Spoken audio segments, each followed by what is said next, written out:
बंधु माने कौन आपणक घरे धनजनित समस्या लगी रहुछि, आर्थिक समस्या लगी रहुछि, आपण ऋण करजर भाररे बुड़ी जाइछन्ते कि चाकरी जीवन रे आपणको अनेक गुड़िए समस्यार सामना करने को पड़ुछि कि तो एपरी अनेक गुड़िए समस्यार समाधान पाई त्रिवेणी अमावास्या दिन आपण घरर एही जगार रखि दियंतु 3टी लवंग। देखिबे गोटे मास भितर ही आपणकर एही सबु समस्या गुड़िक दूर होइजिब। तो बंधु माने 29 जानुआरी 2025 बुधवार दिन हेउछि त्रिवेणी अमावास्या, जहाँकि वर्षर प्रथम अमावास्या। तो आपण माने एही दिन करि दियंतु एही 3टी लवंगर प्राचीन कालर सेही महा उपाय। आपणक जीवन रे चलिथिबा समस्त दुख कष्टरू आपणको तुरंत ही मिलिजिब मुक्ति। माँ लक्ष्मी एवं श्री विष्णु को कृपारु नाही केवल आपणक जीवन रे हेब धनर वर्षा, बरं आपण मध्य बनिजिबे रंकरु राजा, खुशी रे भरिजिब आपणकर घर। तो बंधु माने वर्षर प्रथम अमावास्या त्रिवेणी अमावास्या 29 जानुआरी बुधवार दिन पड़ुअछि। तो प्रत्येक वर्षर माघ मासर अमावास्या तिथि को त्रिवेणी अमावास्या बोली कहा जाय थाए। एवं जेहेतु एही समय महाकुंभ चली तो एहार विशेषत्व आहुरी अधिक मध्य बढ़ी जाइछि, जहा फल रे एही त्रिवेणी अमावास्याटी अत्यंत लाभकारी एवं शुभकारी अटे। एही दिन आपण व्रत किंबा उपवास रखिबा द्वारा एवं विशेष रीति रे पूजार्चना करिबा द्वारा आपणको अनेक गुणा अधिक शुभ फलर प्राप्ति होइथाए। आपण जदि प्रत्येक अमावास्या तिथि रे दुखी दरिद्र व्यक्ति माननकु किछि दान करंती, साहाय्य करंती, तो आपणको अनेक पुण्य फलर प्राप्ति होइथाए। अनेक जन्मर पापरु मध्य आपणको मुक्ति मिलिथाए। एही दिन स्नान एवं दानर मध्य अधिक महत्व रहिथाए। एही दिन जदि आपण स्नान दान इत्यादि करंती तो आपणको पितृदोषरु मध्य मुक्ति मिलिथाए। एहा सहित आपणकर पितृपुरुषंको मध्य मोक्ष प्राप्ति होइथाए। एही दिन पवित्र नदी रे स्नान करिवार विशेष महत्व रहिथाए। तेबे एही दिन जदि आपण विशेष रीति रे पूजार्चना करि पारु नाहंती, दान करि पारु नाहंती किंबा पवित्र नदी रे स्नान मध्य करि पारु नाहंती, तेबे एही अमावास्या तिथि रे आपण एही 3टी लवंगर एही चमत्कारी उपायटी को पालन करि नियंतु। एही उपायटी को पालन करिबा द्वारा आपणको साक्षात माँ लक्ष्मी एवं श्री विष्णुंकर आशीर्वाद प्राप्ति हेब। आपणक जीवन रे भविष्यत रे धनर कमी हेब नाही। एहा सहित आपणक जीवन को धन आसीबार अनेक गुड़िए स्रोत मध्य खोलिजिब। माँ लक्ष्मी एवं भगवान श्री विष्णुंक कृपारु आपणक घरर सदस्य मानकर उत्तरोत्तर उन्नति हेब, घरे सुख समृद्धि बनी रहिब। एहा सहित आपणकर भाग्य मध्य चमकी उठिब। आपण जेउ भी कार्य आरंभ करिवे सेथिरे आपणको सफलता निश्चित भावरे प्राप्ति हेब। तो आपण निश्चित भावरे एहा भाबुथिबे जे लवंगर एक छोट उपाय द्वारा किपरि भावरे आपणको माँ लक्ष्मी एवं श्री विष्णुंकर कृपा प्राप्ति होई पारिबो। सामान्य लवंगर उपाय करी किपरि आपणकर भाग्य चमकी उठिबो। तेबे बंधु माने आपण माने जानि रखिबा उचित जे एही जे लवंग रही थाए सेथिरे माँ लक्ष्मींकर दिव्य शक्ति गुड़िकर वास होइथाए। एहा व्यतीत जदि श्री विष्णुंकर पूजा रे लवंगर व्यवहार करा जाए तो सही पूजा मध्य तुरंत ही सिद्ध हो जाई थाए। तो आपण जदि एही अमावास्या तिथि रे सही लवंगर उपायटी को पालन करि नेबे, जहा आजिर एही वीडियो रे मो आपण माननकु कहिबाकु जाउछि, तो एही उपायटी द्वारा वर्ष सारा आपणको आपणक भाग्यर साथ मिलिबो। संपूर्ण वर्षटी रे आपणको धनर अभाव हेबो नाही। तेबे बंधु माने एही उपाय गुड़िक विषय संपूर्ण जानिबा पई आपण माने वीडियोटी को स्किप न करी शेष पर्यंत निश्चय देखंतु एवं वीडियोटी को लाइक करी चैनलटी को सब्सक्राइब करि दियंतु एवं भक्ति एवं श्रद्धार सहित कमेंट बॉक्स रे जय माँ लक्ष्मी जय श्री विष्णु निश्चय लिखंतु। तेबे बंधु माने प्रथम उपायटी हेउछि शुक्र ग्रह को मजबूत बनाइबार महा उपाय। तेबे बंधु माने आपण माने जानि रखिबा उचित जे शुक्र हेउछन्ति धन धान्यर कारक ग्रह। शुक्र को माँ लक्ष्मींकर स्वरूप बोली मध्य माना जाय थाए। तेबे जो व्यक्तिंकर कुंडली रे शुक्र ग्रह मजबूत स्थिति रे थांती सही व्यक्ति निश्चित भावरे समाज रे धनी एवं प्रतिष्ठित व्यक्ति भावरे जना जाई थांती एवं जो व्यक्तिंकर कुंडली रे शुक्र निचस्थ थांती खराब स्थिति रे थांती सही व्यक्ति निज जीवन रे सर्वदा आर्थिक कष्टर सामना करि थांती तांको जीवन रे से सर्वदा आर्थिक निष्पत्ति रे विफल होई थांती।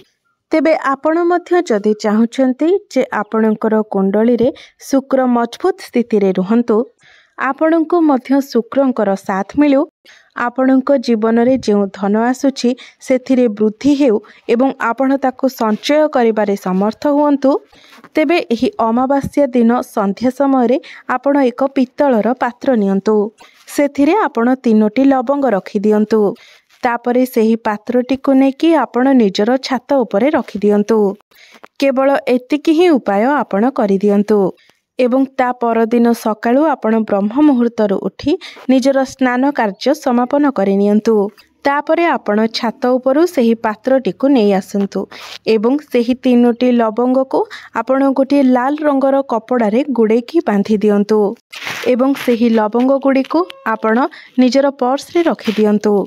तो यही उपायटी को जदि आपण यही अमावास्या तिथि रे करनियंती एवं विधि विधान पूर्वक ठीक समय रे करनियंती तो यह द्वारा संपूर्ण वर्षटी रे शुक्र आपणकर कुंडली रे आपणको उच्चस्थ फल प्रदान करिवे कारण एपरि करिबा द्वारा यही लवंगटी अभिमंत्रित हो जाय थाए जहा फल रे यह आपणकर कुंडली रे शुक्र ग्रह को मजबूत बनाइबार कार्य करिथाए एवं आपणक जीवन रे धन संबंधित जहाँ भी समस्या थिबो ताहा मध्य दूर होइजिबो संपूर्ण वर्षटी रे आपणकु केबे भी धनर अभाव हेबो नाही।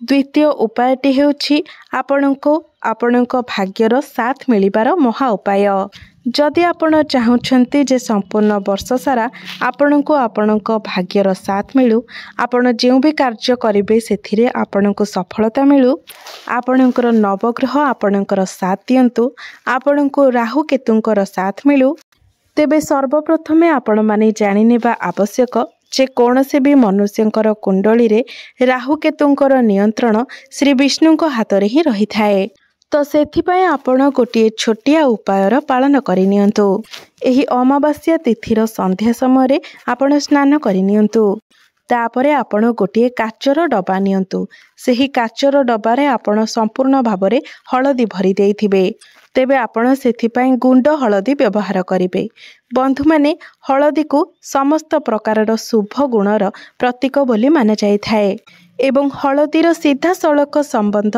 श्री विष्णुंक सहित रही थाए तो एहा परे आपण सेही हळदी डबा एवं 2टी लवंग नै निजर पूजा घर को जांतु तापरे आपणकर पूजा घरे थिबा श्री विष्णुंकर फोटोचित्र किंबा प्रतिमा सम्मुखरे आपण बसी जांतु तापरे आपण श्री विष्णुंक सम्मुखरे एक शुद्ध घियर दीप जलांतु तापरे सेही 2टी लवंग एवं हळदी डबाटी को निजर हाथ रे धरी आपण श्री विष्णुंकर बीज मंत्र को 11 थर जप करंतु 11 थर एथिपाई कारण 11 संख्याटी श्री विष्णुंकर अत्यंत प्रिय होई थाए तेबे बीज मंत्रटी हेउछि ओम नमो भगवते वासुदेवाय नमः तेबे मंत्रटी को 11 थर जप करि सारिबा परे आपण सेही 2टी लवंग को हळदी डबारे रखि दियंतु तापरे डबाटी को आपण बंद करि दियंतु तापरे सेही डबाटी को नै आपण निजर बेडरूम रे रखि दियंतु तो केवल एतिकी उपाय जदि आपण एही अमावास्या तिथि रे करि नेउछंती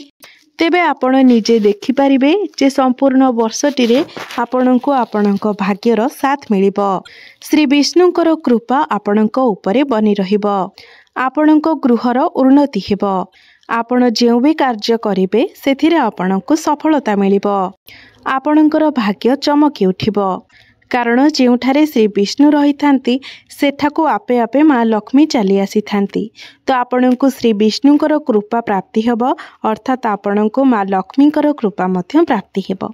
एबे आसंतु जानि नेबा तृतीय उपायटी विषय रे तेबे तृतीय उपायटी हेउछि घरर उन्नतिर महा उपाय तो जदि आपण चाहुछंती जे आपणको घरर उन्नति हेउ श्री विष्णु एवं माँ लक्ष्मींकर कृपा आपणकर घर उपरे बनी रहू तो आपण ही अमावास्या तिथि सूर्यास्त परे घरर मुख्य द्वार नहीं घरर प्रत्येक कोणरे आपण गोटे गोटे घीर दीप निश्चित भाव में जलांतु एवं प्रत्येक दीपरे आपण गोटे लेखाएं लवंग पकाई दियंतु।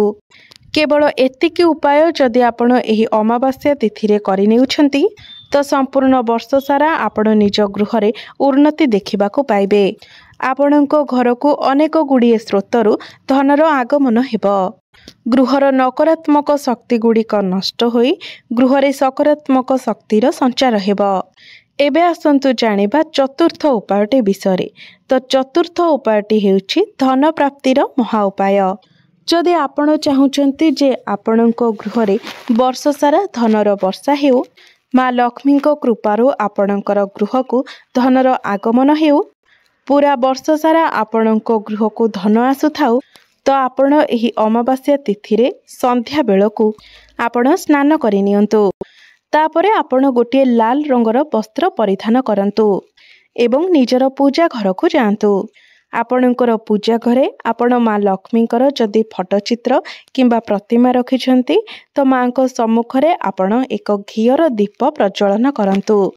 एहापरे आपण माँ लक्ष्मी को सम्मुखरे गोटे लाल रंगर कपड़ा बिछाई दियंतु एवं सेही कपड़ा उपरे आपण 4टी लवंग 3टी कर्पूर खंड एवं गोटे मुठा धनिया रखी दियंतु।